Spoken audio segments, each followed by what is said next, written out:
Hello guys, I feel like this has to be a bang welcome because it's been long, but welcome guys. It's good to have you. I'm so sorry that I haven't posted in so much time. It's been hectic. Eskom has been escoming, and yeah, I just wasn't finding the right time to make videos. And even when I want to, sometimes when I do have the time, there is no electricity, but I promise that it will get better, as time is going on. So today I'm going to be addressing some of the questions that have been asked, and I just want to say that thank you so much guys for giving me so much support and so much love.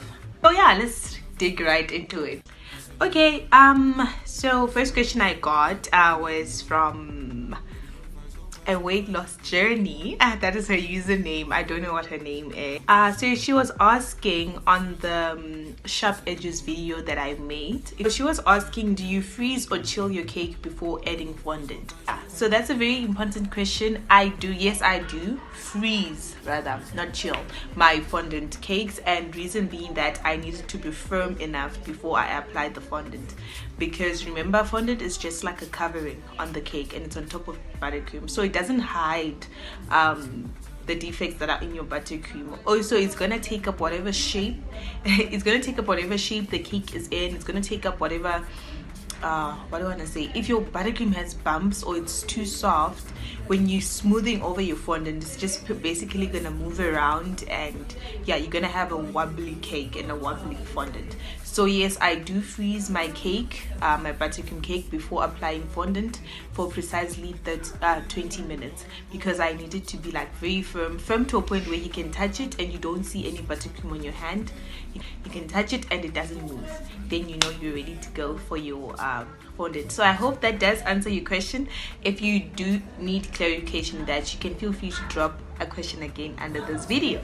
Finally got her name, the same lady that is actually being asked the very first question. So her name is A Weight Loss Journey with Snelak. So I'm guessing her name is Snelak, and forgive me if I'm not pronouncing that right. So she says, can you please do a video on how you stack 2-tier cakes? So I'm also putting this up on the questions, because yeah, it was there for quite some time. So I did manage to grab something short for you, like in the midst of my busy schedule, just to show you how basically I stack my 2 cakes, but I will give you insight on that. So when it comes to stacking 2 cakes, one thing is stacking 2 cakes, the first thing you want to consider is obviously your flavors, right? Okay, before even flavors, you want to consider your sizes. So normally when I'm stacking 2 cakes, I always make sure that the cakes I'm stacking are 2 inches different. So if your bottom cake is an 8-inch, you want to make sure that your top cake is a 6-inch. That way it gives you like a clear space and defined space. What normally happens when the difference is like 1 inch, it looks a bit out of place, and it looks almost like, what's the word, like it looks sponged. I don't know if that is even a word, but then it looks just like it's not tidy when the inches between the bottom tier and the top tier is too small, right? I hope that makes sense. So normally if I'm making 2-tier, I'm always like 8-inch at the bottom, 6-inch at the top. If it's 6-inch at the bottom, it's 4-inch at the top. So that's the first thing to get right. And then your second thing is that you want to look at your flavors. Very important. I learned this the hard way. So if, for example, your vanilla cake is normally like heavier compared to your chocolate cake, then you do not want to make the mistake that you're making your vanilla sit on your chocolate cake, especially if your chocolate cake recipe is like extremely soft and moist. So you do not want those bulges coming out on your cake. So definitely make sure that your flavors, whenever you have 2 different flavors for a 2-tiered cake, that the cake on the top, the flavor is much lighter than what's going on at the bottom.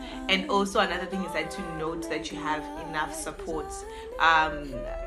Whenever whether it's a 2-tier, it's a 3-tier, always make sure that you have enough support. So normally for support, you also see it in the mini video I made.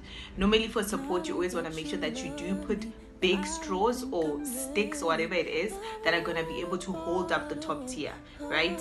That way the support is just not dependent on the sponge of the cake itself. I'm not sure if that makes sense. But even with the support, please, with the flavor things, please do make sure, because I assure you, with that cake I made, the chocolate and the vanilla on top, I did have support, but still the chocolate was not strong enough to hold the top tier. Cool. So now that you've covered support, the next thing you want to make sure is that after you've covered your cakes individually, I always put them back in the fridge and let them rest before I stick them together. That way, when I lift the top tier to put it on the bottom tier, I am not leaving fingerprints on it, or I'm not smudging it because the buttercream is not firm. So always give enough room for your cake to rest after you've covered it with fondant. Basically, your fondant just kind of dries out a bit in the fridge. Alright, so I hope that covers your question, and if you do have any clarification you need on this topic, please do let me know. Okay, so first things first is that you want to measure the height of your sticks. You know, you don't want it to be too short, you don't want it to be too high. So once you measure that, you're just gonna cut out that stick you have, and then out of that one stick you're gonna make 4 more, if that makes sense. So in total you want like 5 sticks under, like inside your bottom tier, so 1 in the center, and then you want 4 on the sides. But with the 1 in the center, we're not gonna put it right now. We're just gonna put 1 big stick in the center when everything has come together. You will understand what I mean. Okay, so I'm putting my sticks, my 4 sticks. Once I'm done, I'm gonna put buttercream in the middle. That is for the cake not to move around, you know, the top tier. So then lifting it up with a spatula, and then with my hands putting it directly on, making sure it's in the middle of the support sticks. And then once that's done, I'm putting 1 big stick in the middle, you know, and making sure that the 2 are joined, you know. Then a little stemming here and there, a little decoration, and that was my 2-tier cake. The next question I'm gonna address, this one is a funny one actually. I got it from Nokulunga Moyo, and thank you Noku, I appreciate the support. This girl literally likes every video of mine and comments on every video. Okay, so the question she asked me is from my video on cake training. So she says, are you married though? Such a fine lady, asking for a friend. Okay Noku, I am not married. I am not married, Noku. Yeah, but with hope to get married one day. I hope that answers your question. Okay, and another question is also from Noku. This one is a bit more serious. She says, what's your motivation? Wow, Noku, that's an interesting question. Okay, my motivation basically is God, you know, because as much as we can, you know, we can watch motivation videos, we can see all these quotes out there, there just days really when all those things don't work. Like, I hear it, I see what you're saying, but then literally my energy is on 0. I don't feel like pippling, I don't feel like anything, you know. And it's in those moments for me that it's God that comes, it's God that's always there, you know. I pray about it, and you know, it's instant motivation. To say motivation, it's instant motivation, you know, reading the word of God, instant motivation, you know. And yeah, alright guys, so that is it for today. I hope I covered everybody's question, and if I did not see your question by any chance, or you still have a question that you want to ask and you've been hesitating, please feel free to drop it underneath this video. It can be on any of the videos I've covered, it can be on something that I haven't covered completely. Please do make sure that you drop it here, and I promise I will get back to your comment and your question. Otherwise, for today, I'm out guys. Thank you so much for the support. If you haven't subscribed to my channel till now, what are you waiting for? Please hit the subscribe button, you know. And yeah, look forward to seeing you guys on my next video. Bye.